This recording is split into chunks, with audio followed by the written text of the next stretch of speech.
welcome to BlackBox QA again.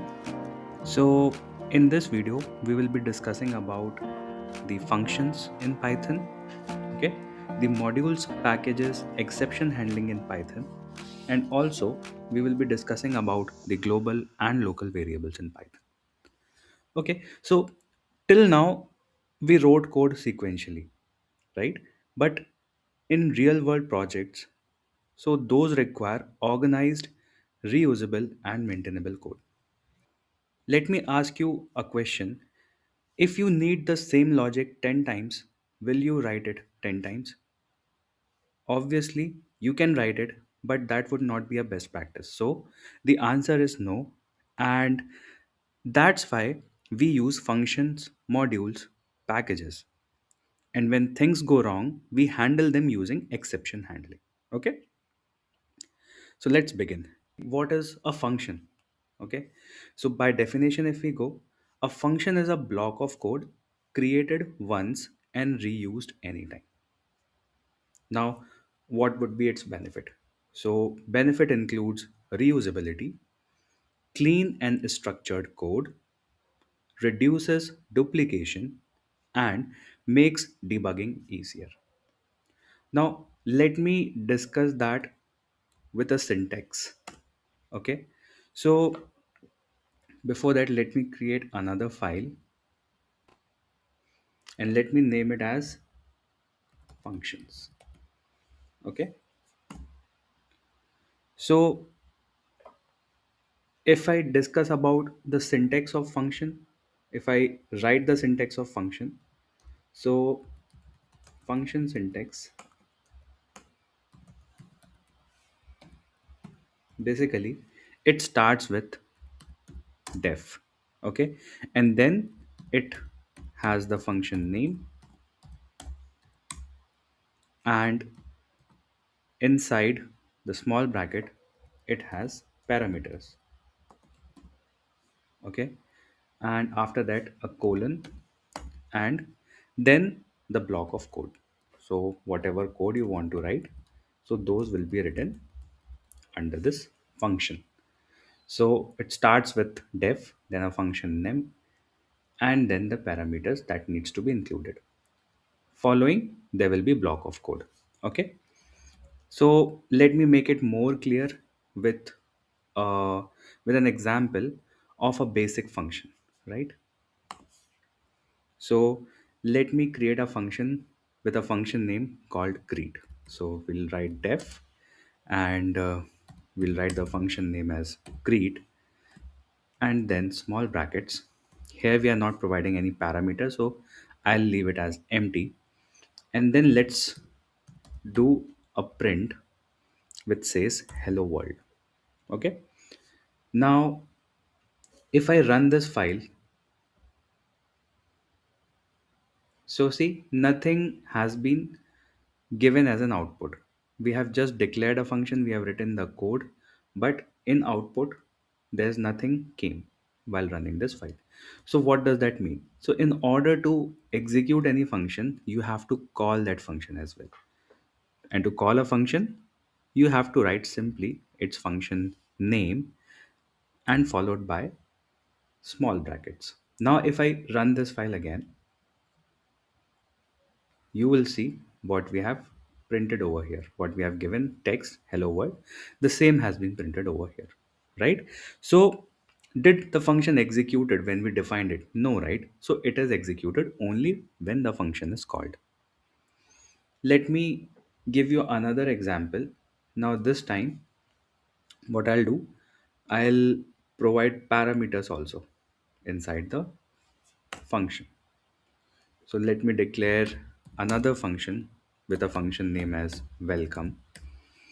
And this time let's give parameter as name. Okay.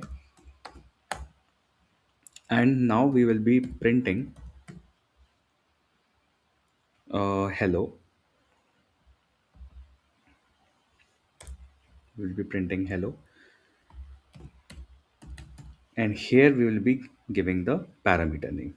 Now, in order to execute the function, we have to call it. So we'll write function name And in place of parameter, let's give any name. So for example, let's give here as Rahul, and again let's call this function. This time let's give the parameter value as Priya. Okay, so if we run this file, so this function was called twice with different parameter value. So first it will print hello Rahul, and then second time it will print hello Priya. Okay, so what does that mean? So this means that function takes input and that works dynamically. Okay, so as an input we have provided the person's name, and it has worked dynamically. Now if I ask you, can I pass different data every time, then what would be the answer? So the answer would be yes, you can pass different data types also. Okay, now let me discuss another example. This time let me create a function with a function name as add, and here we are giving two parameter values. So let's give a as one of it, and let's declare another parameter as b. Okay, now as this will be a mathematical operation, so we have to return the value also of the operation which we'll be performing with these two parameters.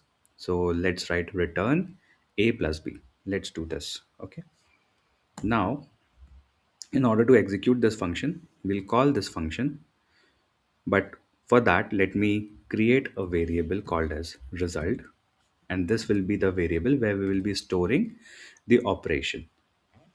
Okay, so we'll call this function now add, and let's give the parameter values for a and b as 1 and 2. Okay, and at last we will be printing whatever value has been stored in the result. So let's print that, and once we execute it, we will get the output of 1 plus 2, which is 3, right? So now in this function we have used return statement. So what does this will do? So return sends data back, and without return function will give nothing. Now let's discuss the types of function. Okay, so if I talk about the type of functions, so there are certain built-in functions, for example print, len, type. Then comes user defined functions.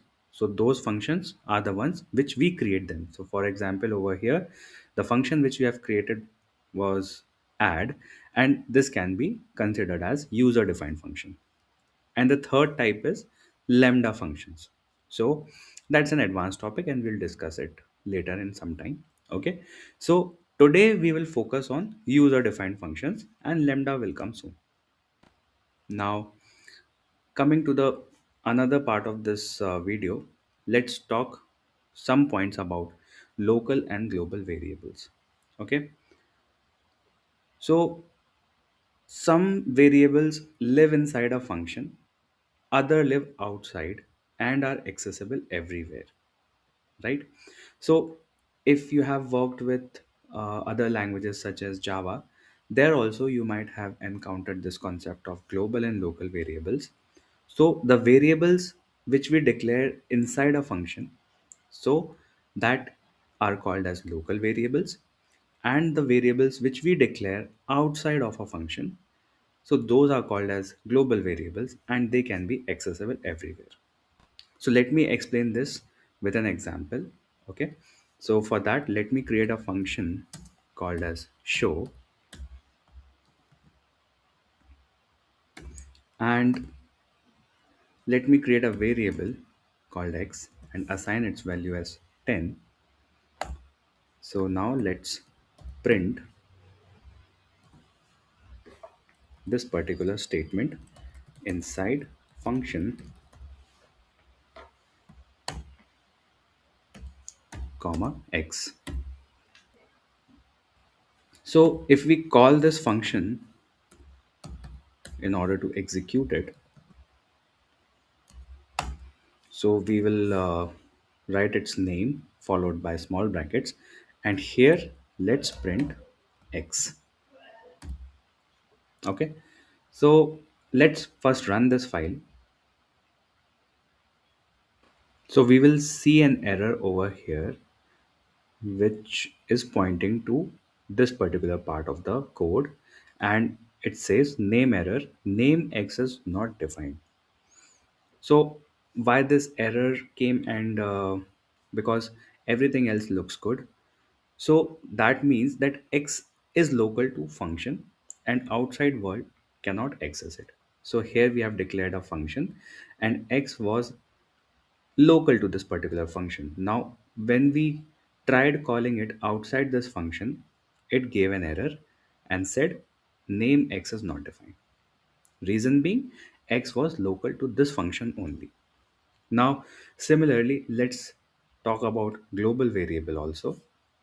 So, in global variables, uh, as we know, global variables are accessible inside and outside of a function. Let's talk about it with an example. Let's consider a variable name called as x and we assign its value as 50. Okay. And then now create a function called as show, and let's print this particular statement inside function. And over here we'll give the value of x, and now in order to execute this function, let's call it show, and in the next line we will be printing this particular statement which says outside function. Okay, now this time we have declared x equals to 50 as a global variable, and then we have created a function, and over here we are trying to print the value of x inside this particular function. And after executing this function, we are again calling this x outside the function. So let's see if this gets executed or not. So if we run this file, see, both the print statement has been executed successfully. Reason being, we have declared x globally, and global variables are accessible inside as well as outside the function. Now, let's discuss one of the topic where we will be modifying global inside function. Okay, so we will take this example itself, and here what we are doing is, initially here we have declared a variable x and has assigned its value as 50. Now we have created a function inside. Let's give this keyword called as global x. Okay, and again over here we are changing the value of x from 50 to 20. Now we will call this function, and at the last we will be printing the value of x. So let's see which value will get printed. Will it print 50 or will it print the newly assigned value of x, which is 20? So let's run this file.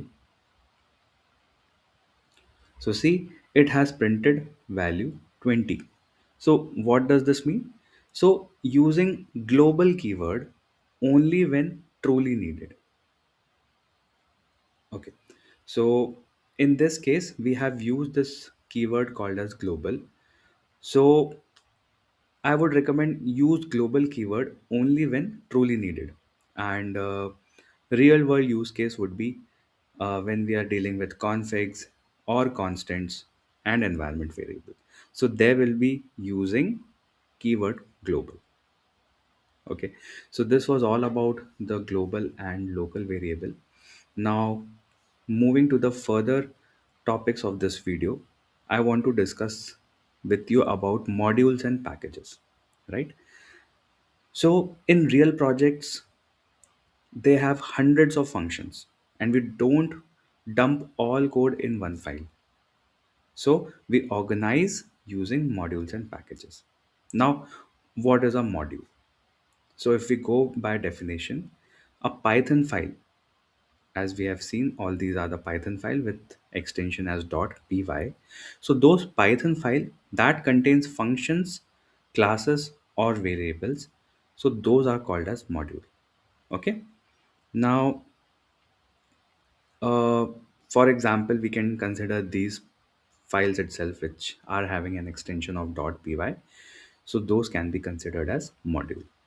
Now, let me create another module, or basically another Python file. Okay. So I'll go here. I'll click on this new file or directory, and I'll give this module name as math underscore utility. And I'll give so no need of giving .py, as it will directly provide that extension. So once I click on this Python file, we will see math underscore utility.py getting created over here. Now inside this, let me create a function having name as add and provide two parameters, a comma b. Okay, then I'll be using a return statement which will be returning the value of a plus b. Again, I'll be creating another function which has this name called as multiply with two parameters, a and b again. And in the second line, I am returning the result of a multiplied by b. Okay. Now, so this is a module which I have created. Now, let me use this particular module in a second file. So for that, let me create another file,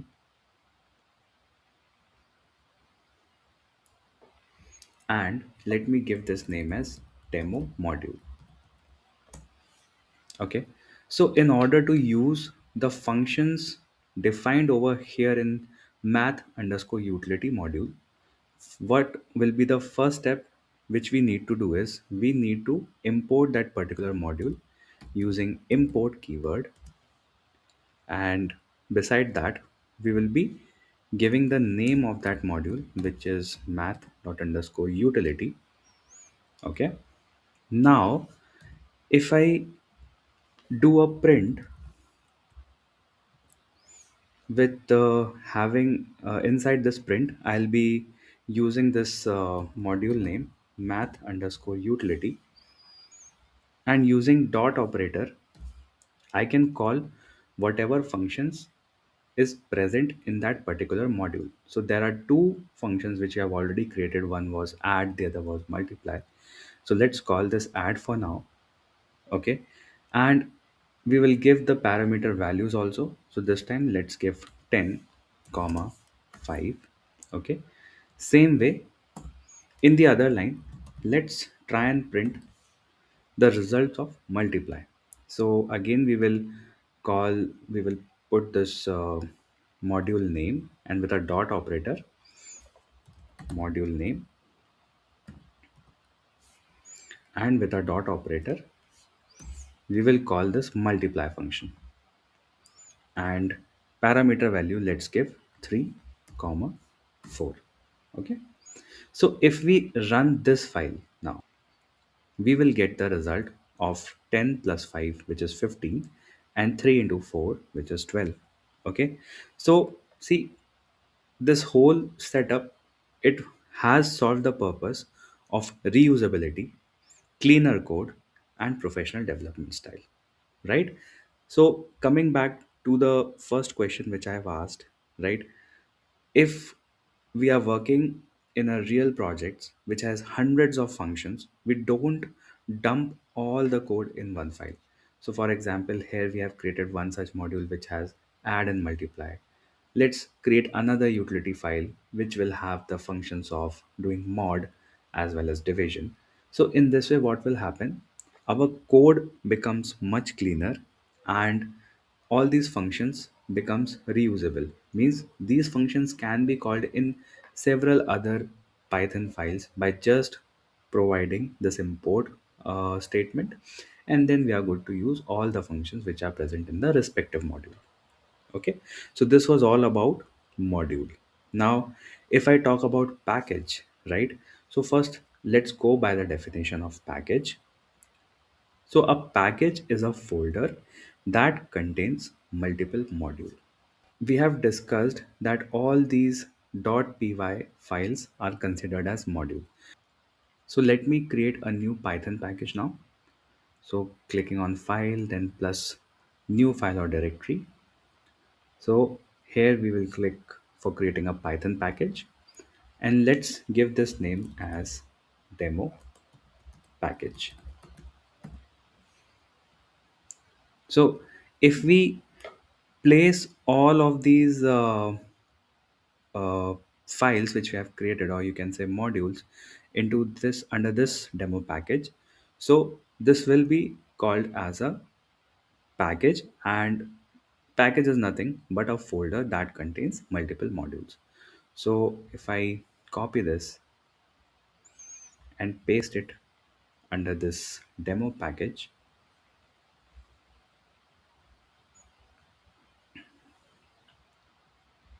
okay, so we have successfully imported a math utility module inside our demo package.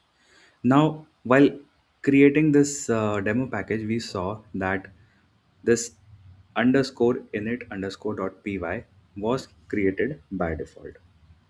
So this will tell Python that this is basically a package. Okay.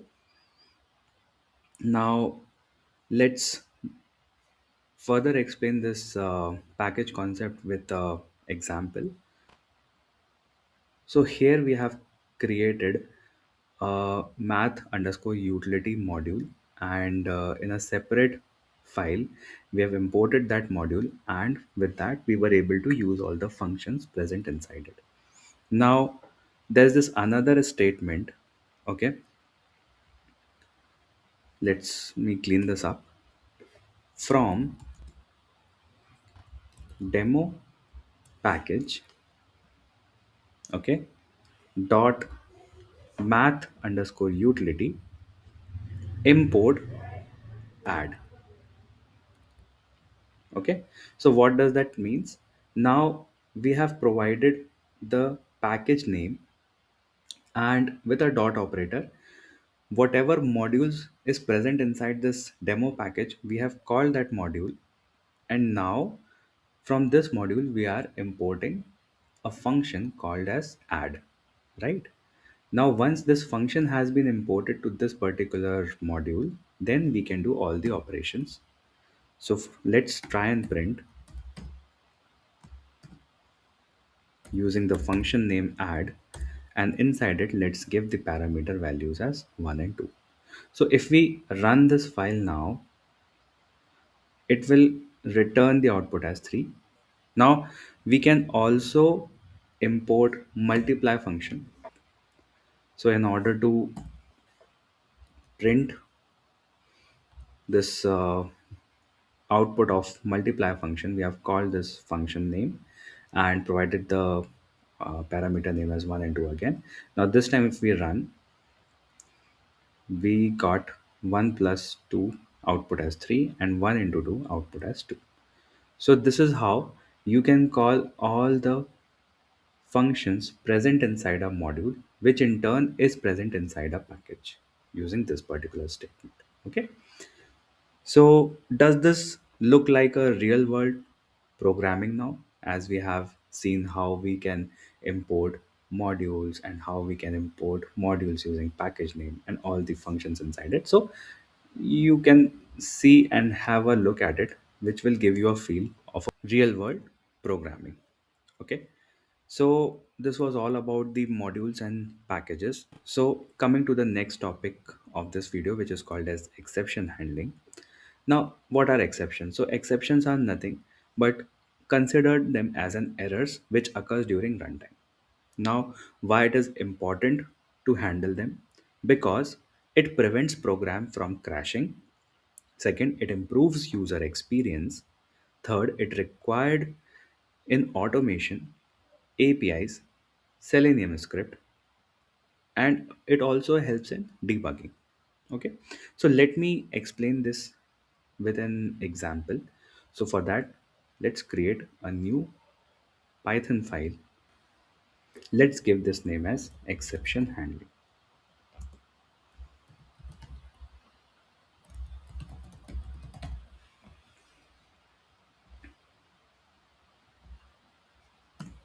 Okay, so in here, let me create a variable called as a equals to, and type as int, and inside input, here we will be writing statement enter number. Okay, and then space. And let's create another variable called as b. Same way here also we'll do the same thing. And at last, let's print a divided by b. Okay, so what do you think what will happen over here? If we try and run this file, it says enter number. Okay, so let's put 0 over here, and if we run this file, we'll put 0 again, and then if we hit enter, the program gets crashed, right? What does that means 0 divisible by 0 is not possible. Okay, and it has given the error name as 0 division error, division by 0, right? So user makes mistake, but we must handle them.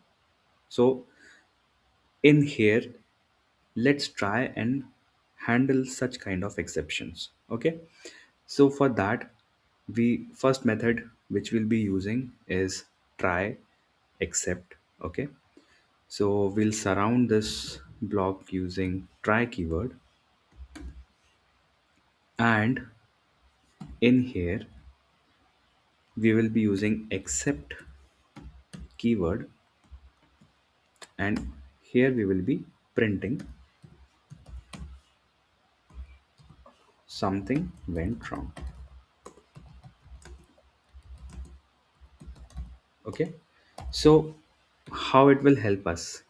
Okay, so obviously this whole setup will give you this particular error, but this doesn't seems good. Means we have to provide some logical reasoning that why this error has occurred. Okay, so for that we are using try and except block. Okay, now for that, if we run this file, it has asked to enter a number, so let's give the value of a as 0 and provide the value of b also as 0. So see, instead of those red errors which we have seen earlier, this time it has printed something went wrong. So whatever error has been occurred inside this try block, we are catching under this except block by giving some meaningful name to that error, or giving some meaningful statement that something went wrong. So it will help to analyze what went wrong, and we can correct it out also. So inside try, we will be writing the risky code, or the code which will be throwing any error, and inside this except, we will be handling that failure. Okay. Now let's talk about handle a specific exception. Okay. So initially what we saw that, let's say if we do not provide except over here or try over here, and when we run this file, what we saw was we were getting this particular error which says 0 division error.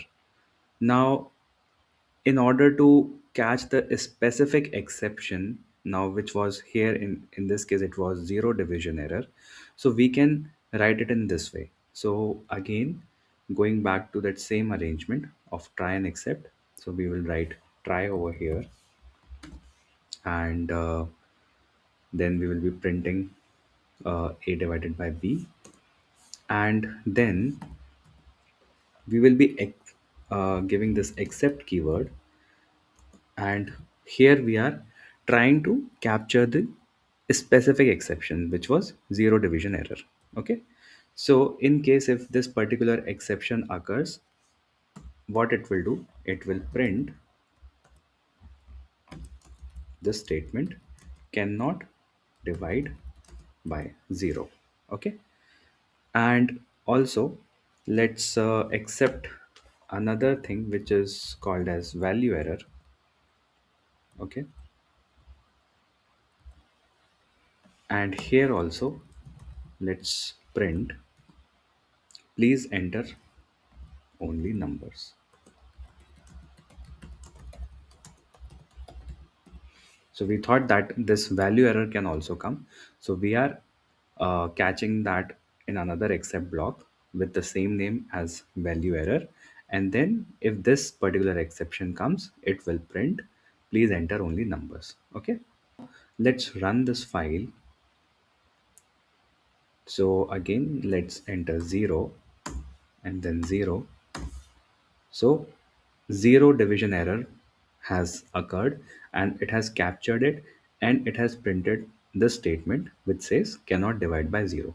Now if we again run this, okay, so let's put a instead numerical value. So it has encountered value error, and this time it has captured it and has printed please enter only numbers. Okay, so handling specific exceptions can be considered as a professional coding, right? Now there is this another concept in exception handling which is called as finally. So we have seen how a risky code can be captured inside try, and the specific exception can be captured with except. Now there's this another keyword called as finally. Okay, so let's take the same example, and here we will be write this keyword called as finally followed by colon, and inside finally let's print I will always run. So you'll get to know about it once we run this file. Let's provide value as 0. Again, for b also let's provide value as 0, and if we hit enter, see, it might have encountered zero division error and it has printed cannot divide by 0. But you will see that what we have written inside this finally block, I will always run, this has also been printed out, right? So what does this means? So if we give any set of code inside this finally keyword, so finally runs whether error happens or not. Okay, so for example, let's say you are working with any kinds of closing files or db connections or browser, etc. So you have done some coding, it has thrown you some error, but at last you want to end this entire code also. So for example, let's say if you are working with any kinds of db connection and it has given you an error, so at the end of the code you want to close that db connection. Or if you are launching a browser using selenium, in between there's some error which occurred, you have handled it, but at the end you want to quit that browser also. So all those codes you can write inside this finally, so this will always execute, right? Whatever you run, sorry, whatever you print over here, or whatever code you are putting under this finally, that will get executed no matter if you get any exceptions or not. Okay, so, what would be the real world use cases?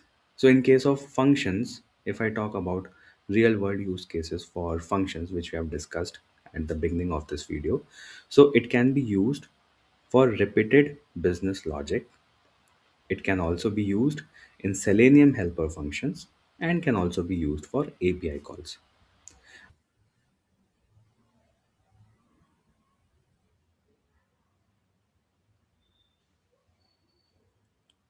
And for global and local variables, use case would be for config values and state handling. Similarly, for modules and packages, the real world use cases would be project structures and reusable utilities.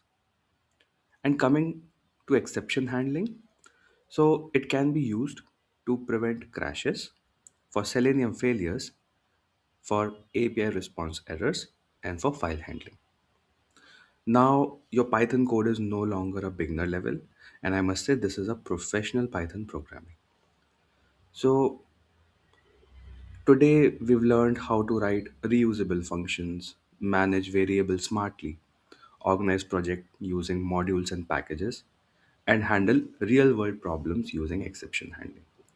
So, these features transform Python from a learning language to a real world production language. So, with that, I'll conclude this video. And thanks for staying up till here. And if you like this video, please give a thumbs up and comment and share. Thank you so much.